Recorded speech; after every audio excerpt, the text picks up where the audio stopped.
sociaux en particulier sur Twitter et sur Internet. Peu après 22 heures, une rumeur envahit les réseaux sociaux. Il s'agissait de la fausse mort de Rihanna, une blague d'un gamin français qui a pris une ampleur internationale. Alors c'est pas la première fois, il y a très souvent des fausses rumeurs qui circulent sur Internet. Pour quelles raisons et surtout pourquoi est-ce que c'est autant repris? Julia, qu'est-ce que vous en pensez, vous? Oui, vous le disiez, malheureusement, rien de neuf sous le soleil, ce type d'annonces macabres et erronées.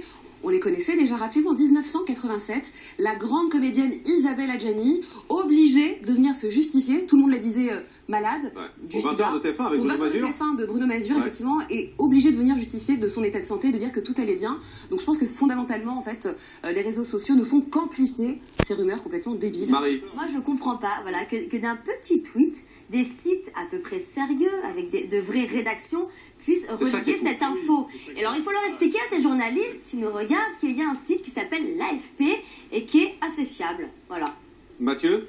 C'est lamentable, en fait, les gens sont pas fascinés par les stars, ils sont fascinés par la mort des stars, parce qu'on transforme une star en mythe d'un coup. Alors régulièrement on apprend la mort de Johnny Depp il y a quelques mois, et en France on a appris la mort d'Annie Cordy il y a quelques mois, c'est un peu moins bien quoi, les trucs. On a les stars.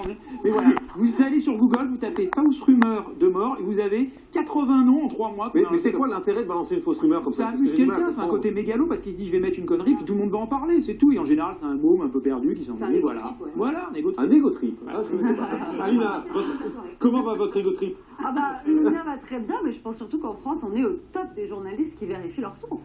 Bon, on est très bon. Ah bah, on est très très bon, très professionnel. Très bien, on a vu ça d'ailleurs. Allez, tout de suite, séquence suivante, c'est à la télé.